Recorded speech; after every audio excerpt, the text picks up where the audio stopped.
Hello everyone. Today we starting the foreign trade policies for 2015-20. There are numerous number of topics from Unit 5th, which is going to be covered from this particular lecture. So content what actually we are going to be discussed today: export from India scheme, duty exemption, remittance scheme from exporters of gems and jewelry, PCG scheme, deemed exports. So firstly, we are discuss about export from India scheme. What are the objective? Main objective is to provide rewards to exporters to offset infrastructural efficiency and associated cost involved, and to provide exporters a level playing field. So what are the nature of the reward? Duty credit scripts shall be granted as a reward under the MEIS and SCIS. MEIS is all about the mercantile export, SCIS is all about service export. The duty credit scrip and goods imported domestically procured against them shall be freely transferable from one person to other person, from one place to other place.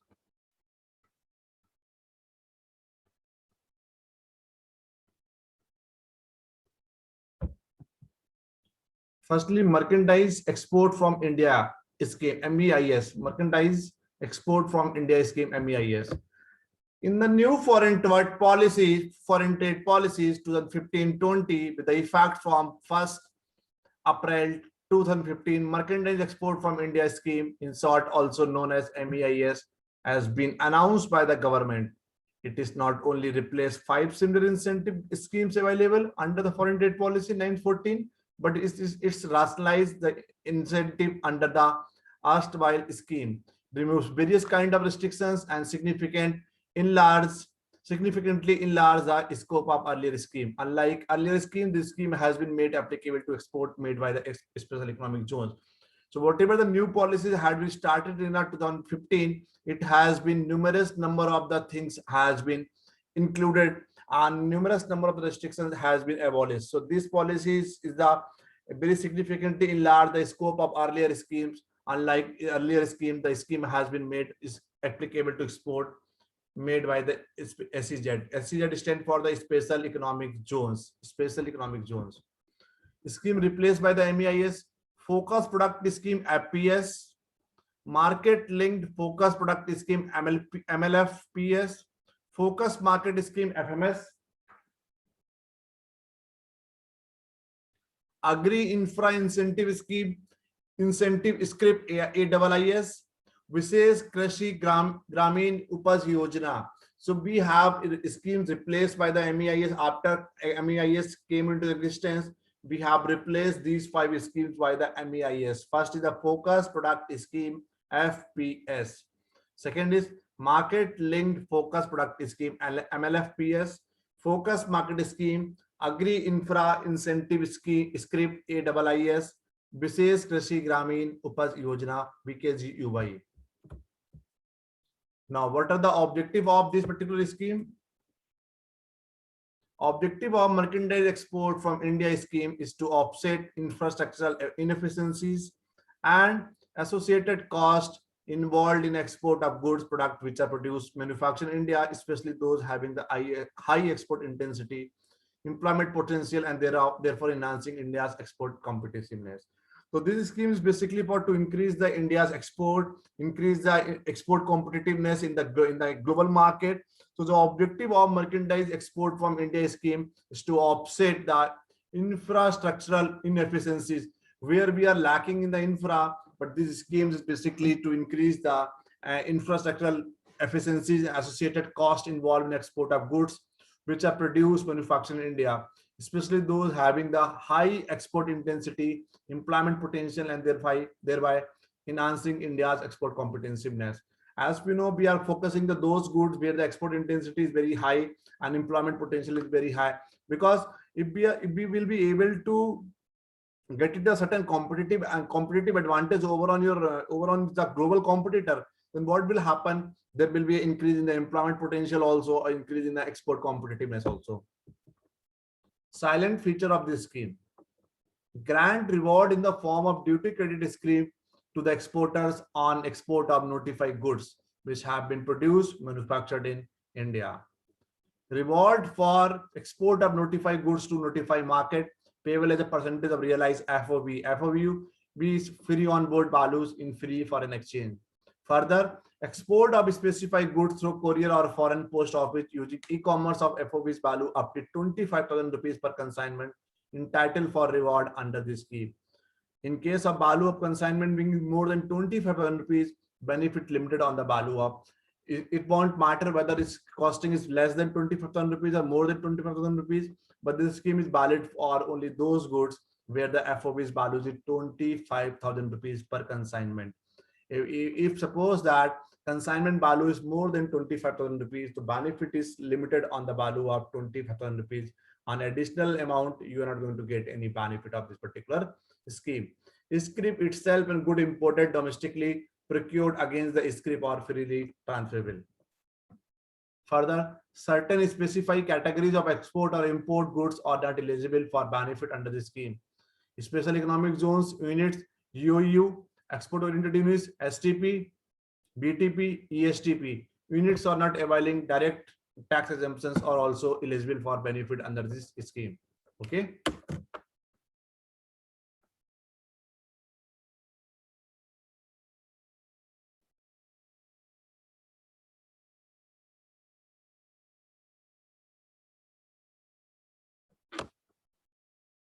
STP stands for the Software Technology Park. In India, we have some certain top software technology park that is called STP. And we will talk about the VTP.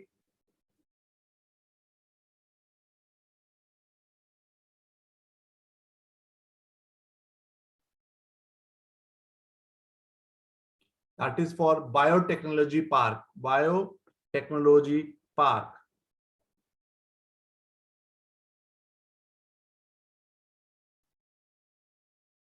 So EOU export oriented units, STP Software Technology Park, VTP Biotechnology Park, EHTP Electronics Hardware Technology Park. Electronic Hardware Technology Park.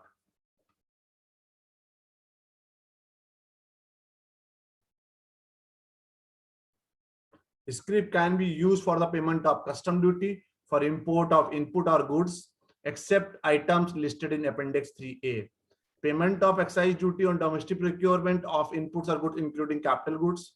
Payment of service tax on procurement of service. Fourth, payment of custom duty as per fees as per paragraph 3.8 of the policy. Whatever the foreign trade policy is written as per the paragraph of 3.18, we have to be pay those fees. No conditionally attached to this scrip issued under this scheme. Different, we have to be pay the different rates have been notified for different destination countries and different commodities. As we know, for the different commodities, for different commodities and different countries, we have a different rate, and it has been notified for different destinations. A destination country divided into 3 groups: traditional market we have, emerging and focus market we have, and other market here. So whatever the destination countries we have divided the whole destination countries in a 3 part: traditional market, emerging and focus market, and other market.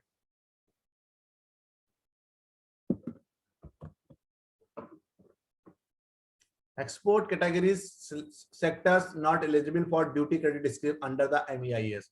Refer the 3.06 in foreign trade policy paragraph.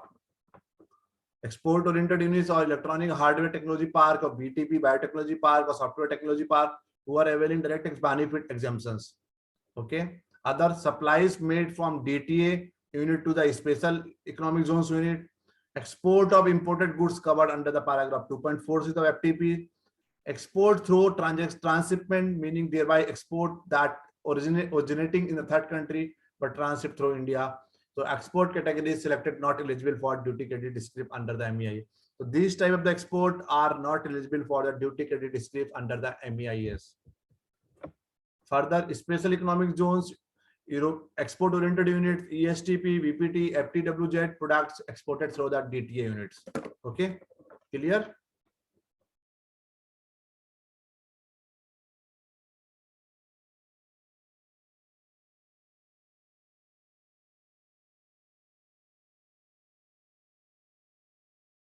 FTWZ stand for free trade and warehousing zones. Free trade and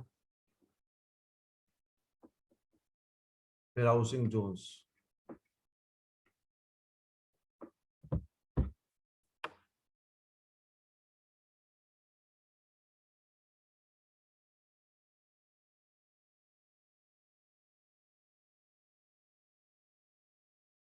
Warehousing zones through the DTA. I have been told you many times, that is called domestic tariff area. So special economic zones, European export oriented units, or ESTP, Electronic Hardware Technology Park, BPT Biotechnology Park, FTSWZ, free trade and warehousing zones, exported through the products exported through the DTA, that is called domestic tariff area. Items which are restricted or prohibited for export under the scheme 2 of export policy in ITC unless specifically notified in appendix 3B. Service export are red senders and B send. Further, diamond, gold, silver, platinum and other precious metals in any form, including plain and stud jewelry and other precious and semi-precious stones, ores and concentrators of all types and all forms, cereals of all types, sugar of all types in all forms, crude oil and petroleum and crude and primary and base product of all types in other formulation. They are not eligible for MEIS. Export of milk and milk product, export of meat and meat product, product wherein the precious metals, diamond are used to of articles which are studded with the precious stones, export made by the units in our free trade warehousing zones. Free trade warehousing zones.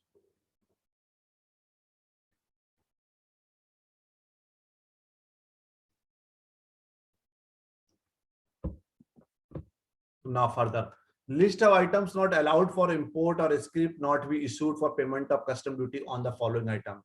First is garlic, peas and all other vegetable with a duty of more than 30% under chapter 7 of ITC, classification of the export and import items. Second, coconut, areca nuts, orange, lemon, fresh grapes, apple and pears and all other fruits with a duty of more than 30% under chapter 8 of ITC, classification of the export and under import item. All spices with a duty of more than 30% under chapter 9 of ITC, classification of the export and imports item except cloves. Tea, coffee and paper as per chapter 9 of ITC, classification of the export and import items. This is all about the list, all those items not allowed for import or scrip not to be used for payment of custom duty on the following items. Apart from this, we have all the oil seeds under chapter 12 of ITC, classification of the export and import items. Natural rubber as per the chapter 40 of ITC, classification of the export and import items. Capital goods, general purpose agriculture tractors evam 25 HP and up to 75 HP, stationary diesel engines, irrigation pump, threshers for cereals and combine harvesters suitable only for wheat and paddy crops. Clear? Now further, notified country groups under the MEIS. The country groups for the purpose of notifying market or agenda: category A, traditional market, European Union, traditional market Canada, European Union, 28 USA and Canada. Category B, emerging and focus market, we have Africa, Latin America and Mexico, Latin America, Uruguay, Paraguay, Brazil, Argentina. CIS countries, Turkey and West Asian countries. ASEAN countries, in ASEAN we have 10, Japan, South Korea, China, Taiwan. In a category C, we have a 70 countries, we have a 70 markets. Okay. Now further, commodity exported by the post courier through the e-commerce eligible for reward under this scheme. All those commodities we are exporting through the post courier, by the post courier or through the e-commerce, they are eligible for reward under the scheme. The following 6 commodities have been notified for being eligible for reward under the scheme: handicraft item products, handloom, books, periodicals, leather footwears, toys, and customized fashion garment. The customized fashion garment are garments that are made on a specific request, order of customer. Whenever we are making the products, whenever we are taking the order on the customization basis. So whatever the customer or customization is all about, whatever the requirement has been given by the customer. Being a manufacturer, we have to be fulfill those requirements. That is called customization.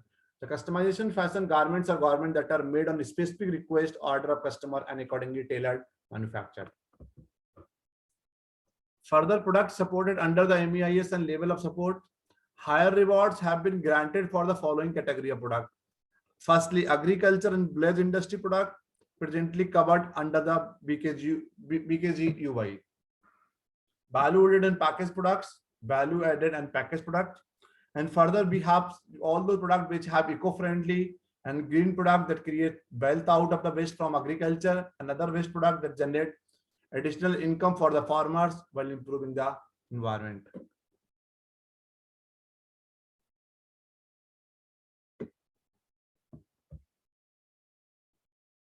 For the labor intensive product with large employment potential, all those products which we have the labor intensive product where the opportunities of the large employment is there. Product with a large number of producers and exporters. Further, industrial product from the potential winning sectors, high-tech product with a high export earning potential. Second is the market supported. Mostly is agriculture products supported across the globe. Mostly because most of the developed countries, they are lacking with the agriculture product. So that is the reason most of the agriculture products supported across the globe. In every country, they are crazy about the agriculture product. That is the only reason after the formation of the World Trade Organizations, we have included the agriculture and textile sectors in a WTO trade regime. So industrial and other products supported in the traditional or emerging markets only.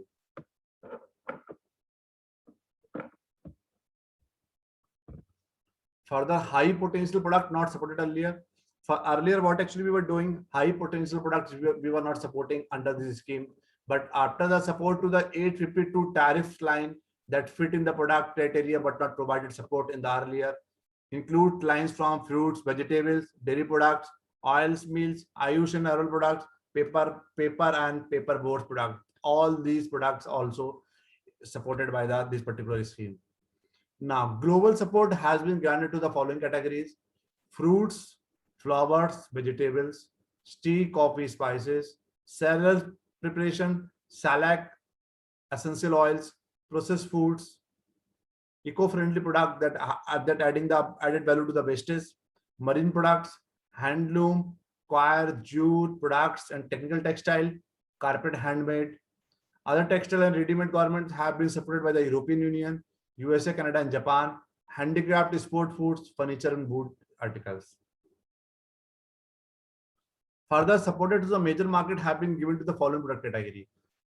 Supported to the major market have been given to the following product category: pharmaceuticals and herbal surgicals, industrial machinery, IC engine, machine tools, parts, auto components, hand tools, pump of all types, automobile, two-wheelers, bicycle, ship, planes, chemical, plastic, rubber, ceramic and glass, leather garment, saddlery items, footwear, steel furniture, prefabs, lighters, wood, paper, stationery, iron, steel, and base metal product. So these are the products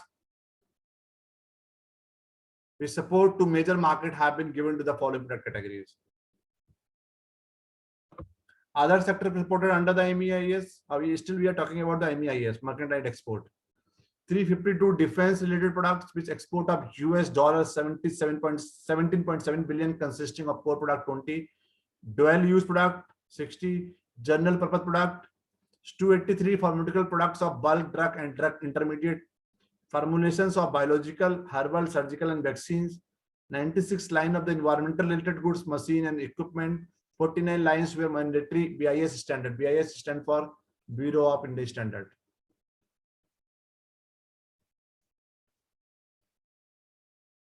Indian Standard. 49 lines where mandatory BIS standard are prescribed. 7 lines of technical textiles. 7 lines of technical textiles. Participation in a global value chain of the items falling under this scheme. Participation in global value chain of the items falling under this scheme. 1725 lines of intermediate goods. These goods become inputs in the manufacturing of other countries and will strengthen the backward manufacturing linkage, which is vital for India participation in global value chain. And apart from this, 1109 lines of capital goods sector will also strengthen the manufacturing base in India. So participation in global value chain of the items falling under this scheme. So we have 1,725 lines of intermediate goods. These goods become input in the manufacturing of other countries and will strengthen the backward manufacturing linkage, which is vital for India's participation in global value chain. 1109 lines of capital goods sector will also strengthen the manufacturing base in India. Further, technology based analysis, 572 line low skill technology intensive manufacturing, 1010 line 1010 lines medium skill technology intensive manufacturing, 1309 lines high skill technology intensive manufacturing. Now further, women centric products supported under the MES. Women workers constitute 52% of the plantation workers, 203 lines of tea, coffee, spices, and cashews.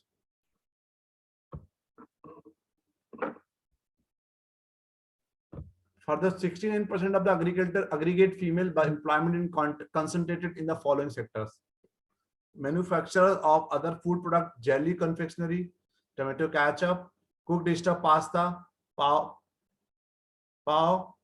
mudi and the link, gingerbread, papad, pastries and cakes. Manufacturer of bearing apparel, 396 line of ready-made garments. Sector that have a significant proportion of the female employment, more than 25%. So what are the sectors? Firstly, agriculture and animal husbandry, service activities, except the veterinary activity, 263 lines of basic agriculture products. Manufacture of footwear, 28 footwear and leather products. Merchandise export from India schemes is completed. Now we have service export from India scheme. In the new foreign trade policy 1520, with effect from 1st April to the 15th, service export from India scheme, in short also known as SGIS, has been announced by Government of India. It is not only replaced from India scheme SFIS available under the foreign trade policy 914, but it is rationalized the incentive under the erstwhile scheme, removes various kind of restrictions to use of scrip issued under the scheme, and significantly enlarge the scope of the earlier scheme. Unlike earlier scheme, this scheme has been made applicable to exports by SCZ. SCIS sale applies to service providers located in India instead of Indian service providers. Thus, SCIS provides for reward to all service providers of notified services. It doesn't matter. It doesn't mean whether they belong to India or not, but they all know this scheme is basically for those service provider which is located in India. So SCIS shall apply to service providers located in India instead of Indian service provider. Got it? Thus, SCIS provides for reward to all service providers of notified service who are providing services from India, regardless of the constitution or profile of the service provider. The present rate of rewards are 3% and 5% of net foreign exchange earning. Okay. What are the objective? Objective of service export from India scheme is to encourage export of notified services from India. This schemes has been announced on 1st April 15 under the new foreign trade policy 15 to 20 and has come into the effect from 1st April 2015. In other words, the reward under the schemes are admissible on export of notified service rendered or on or after 1st April 2015. So objective of service export from India is to encourage the export of notified services, because India is a service sector country. So we have numerous number of the services which we are delivering from India to across the globe. So these schemes has been announced on 1st April 2015. Under this new foreign trade policy 1520 has come into the effect from April 15. In other words, the reward under the schemes are admissible on export of notified services rendered on or after 1st April 15. What are the silent feature of this scheme? Apply in service providers located in India, Institute of Indian Service Provider, provides for reward to all service providers of notified services who are providing exporting services from India, regardless of constitution or profile of the service provider. Rate of reward under SCIS are based on net foreign exchange revenue. Reward issued or as duty credit scrip is freely transferable and usable for all types of goods or services, tax, debit, or procurement of services goods. For the debits are eligible for send-back credit or drawback. Debits are eligible for send-back credit or drawback. Send-back is central value-added tax. Certain specified categories of services are not eligible for benefit under the scheme because the scrip can be used for payment of custom duty for import of inputs or goods except items listed in Appendix 3A, payment of excise duty on domestic procurement of inputs or goods including capital goods, payment of service tax on procurement of services, payment of custom duty and fee as per the paragraph 3.18 of this policy. The service and rates of reward notified are applicable for services export made between 1st April 15 to 30th September 15. The list of service rate is subject to review with effect from 1st October 2015.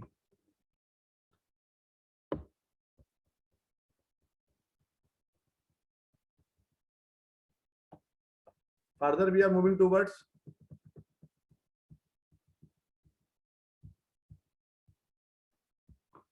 eligibility criteria for reward under the scheme. Refer the para number 3.08 of foreign trade policy.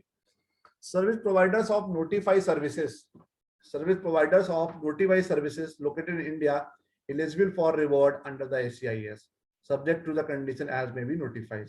So all those service providers of notified services which is located in India, they are eligible for reward under the SCIS. Only those service providers. Only service rendered in mode 1 cross-border trade, supply of service from India to any other country.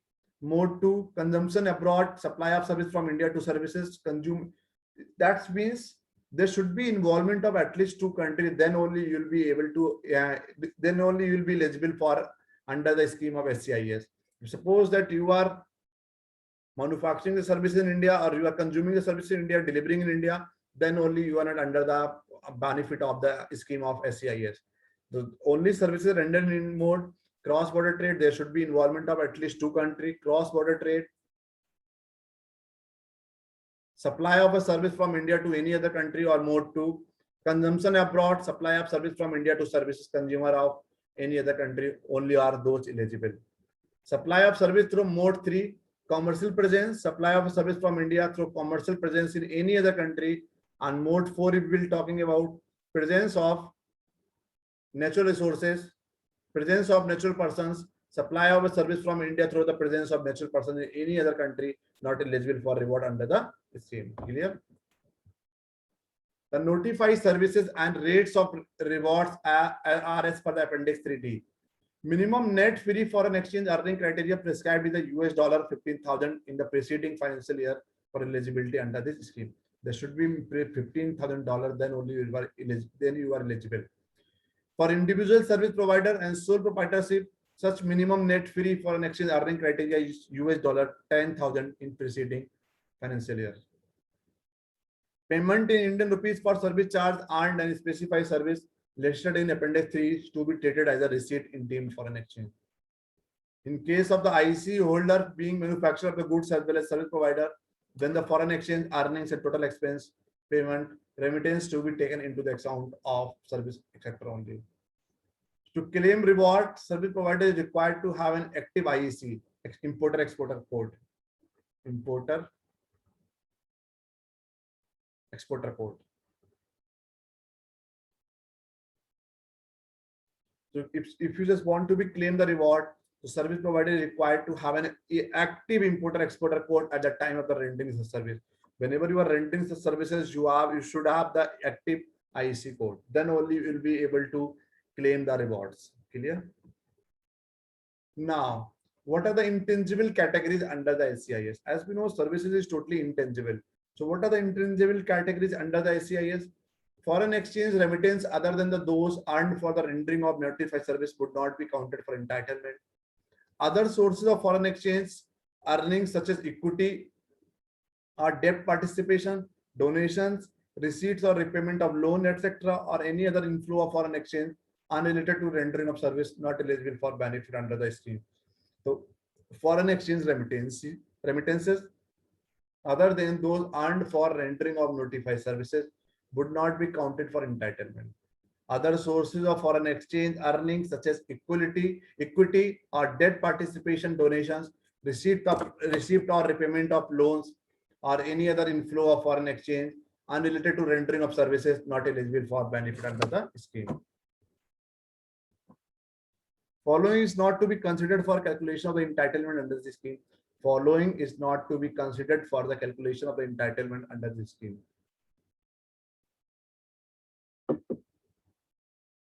First is the foreign exchange remittance.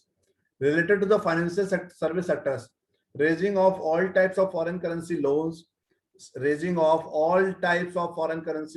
are not considered for calculation of entitlement under this scheme. Second is the export proceeds realization of the clients. Third, issuance of foreign equity through ADR. ADR stands for the American Depository Rights. GDR stands for the Global Depository Rights.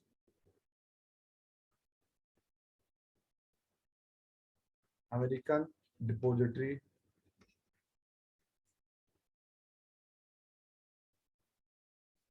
Global Depository Rights.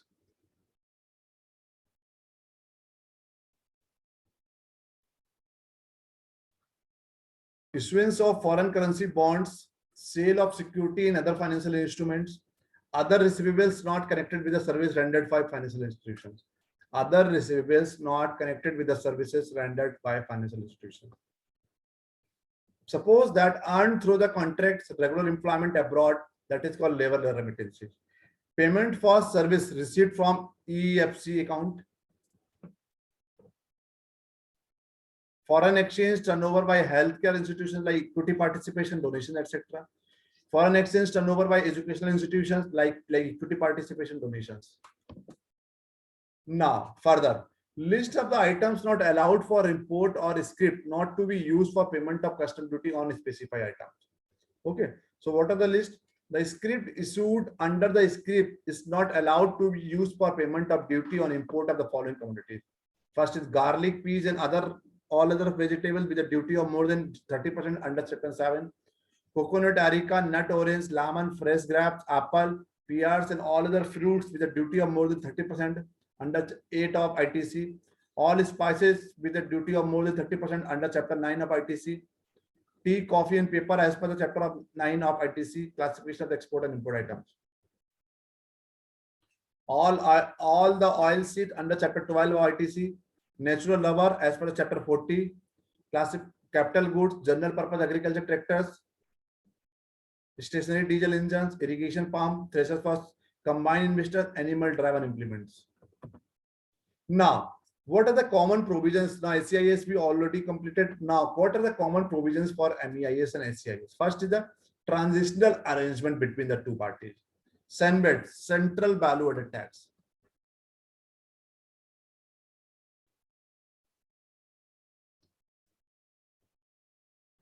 Duty drawbacks. Import under the leasing. This is not nothing.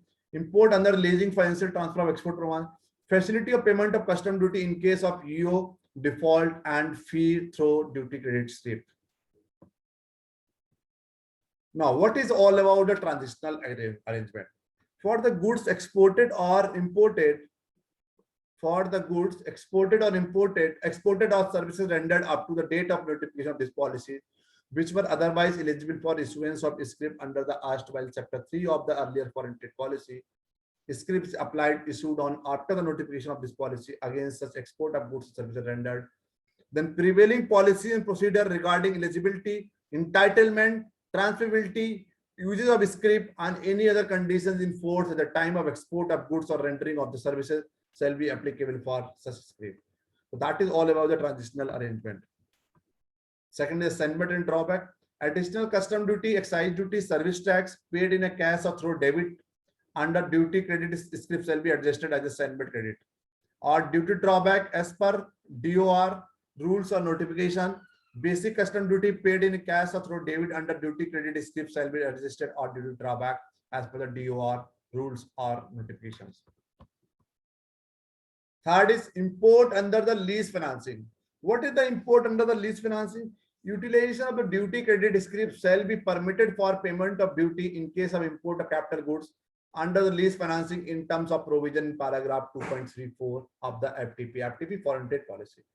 So utilization of duty credit script shall be very permitted for payment of duty in case of import of capital goods under the lease financing in terms of provisions in paragraph 2.34 of FTP. Now, transfer of export performance.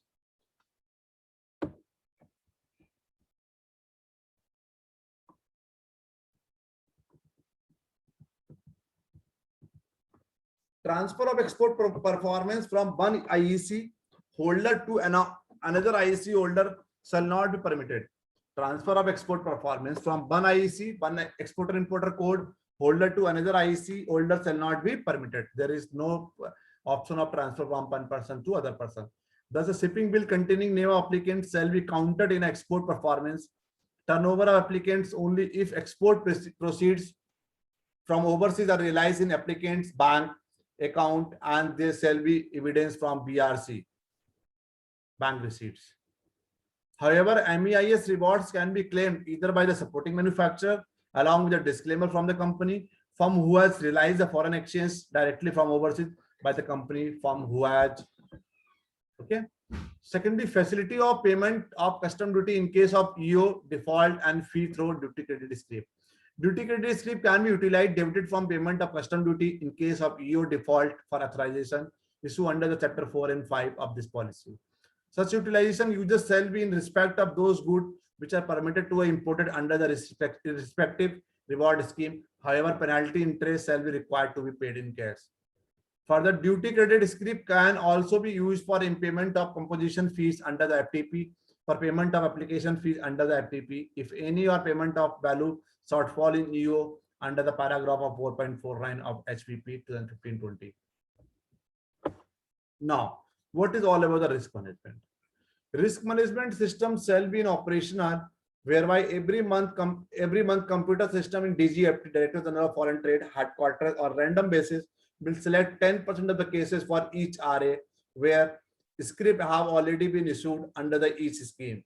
RA in turn may call for original document in all such selected cases for further examination in detail. In case any discrepancy or overclaim is found on such examination, the applicant shall be under obligation to rectify such discrepancy or refund overclaim in cash with interest at the rate prescribed under Section 28 AA of the Custom Act 1962. From the date of the issue of script in the relevant head of account of custom within the 1 month.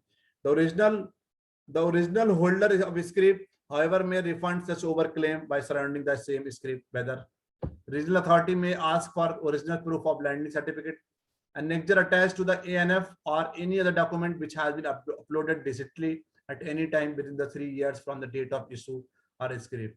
Failure to submit such document in original would make applicant liable to refund the reward granted along with the interest at the rate prescribed under Section 28A of the Custom Act 1962 from the date of issuance of a script.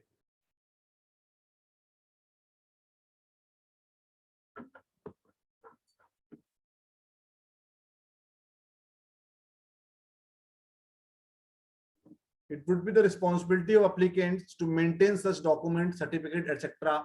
for a period of at least 3 years from the date of issuance of script. Okay. Now, what is all about the status holder? Business leaders who have excelled in the international trade and have successfully contributed to the country's foreign trade are proposed to be recognized as a status holder or given special treatment and privilege to facilitate their trade transaction in order to reduce the transaction. Nomenclature of export house: 1-star export house, 2-star export house, 3-star, 4-star, and 5-star. Criteria for recognition of the status holder has been changed from INAS to USD. Status change category: 1-star export performance, FOB, free on board. FOR has converted value in the US $1 million during current and previous 2 years. 23 million, 25, 100, 500, and 5-star is for 2000. We'll take it out the screenshot of this particular slide.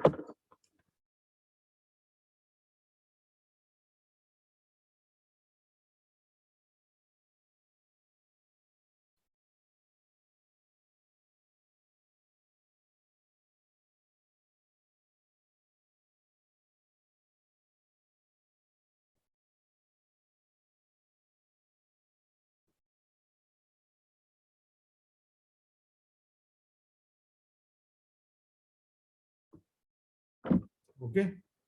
So we are further moving towards the next slide.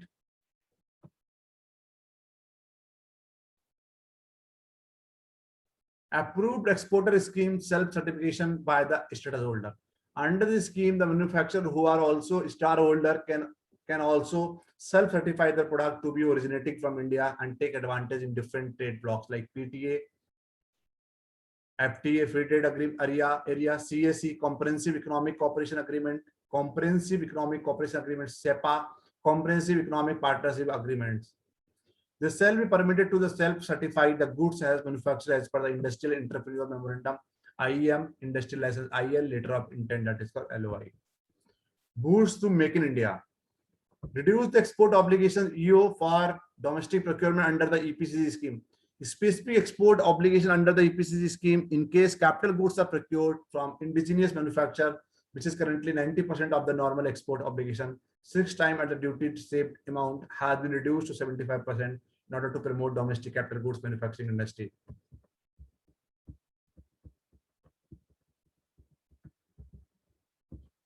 An exporter with annual export turnover of 5 crore for each of the last 3 years may export cut and polished diamond each of 0.25% carat or above to any of the agencies, laboratories mentioned under the paragraph. Okay.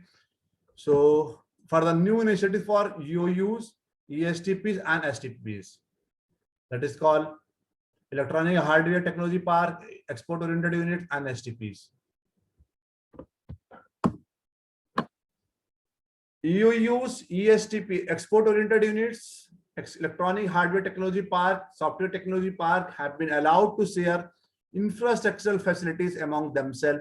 This will enable units to utilize their infrastructure facilities in optimum way and avoid duplication of effort and cost to create separate infra facilities in different units.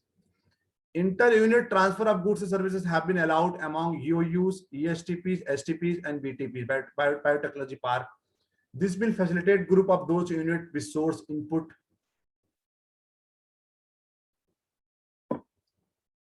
centrally in order to obtain bulk discount. This will reduce cost of transportation also, other logistic cost, and result in maintaining the effective supply chain management.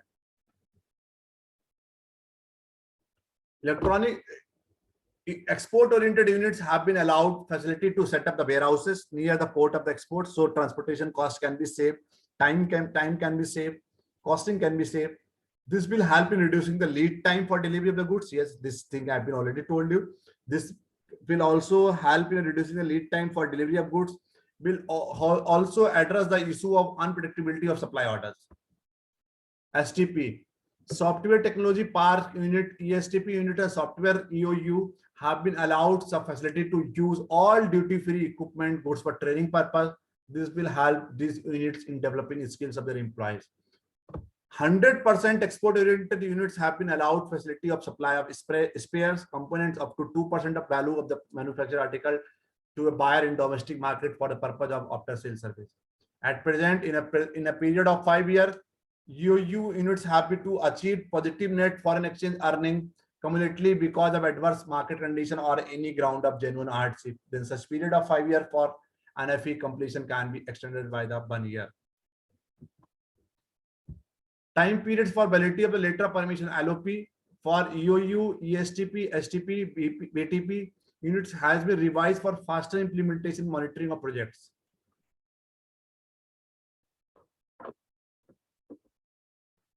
Now, LOP, letter of permission, will have an initial validity of 2 years to enable the unit to construct the plant and install the machinery. Further extension can be granted by the Development Commissioner up to 1 year. Extension beyond 3 years of the validity of the LOP can be granted in case unit has completed 2/3 of activities, including the construction activities. At present, export-oriented unit, electronic hardware technology park, software technology park units are permitted to transfer capital goods to other EOU, ESTP, STPs, SEZ. SEZ stands for Special Economic Zones. Now a facility has been provided that if such transferred capital goods are rejected by the recipient, then the same can be returned to the supplying unit without payment of duty. Export-oriented units having the Physical export turnover of rupees 10 crore and above have been allowed the facility of fast track clearance of import and domestic procurement. It should be more than 10 crore. Okay. They will be allowed fast track clearance of goods for export production on the basis of the free authenticated procurement certificate issued by Custom Central Excise Authority. They will not have to seek procurement permission for every import consignment. Thank you. Thank you so much for joining. Take care.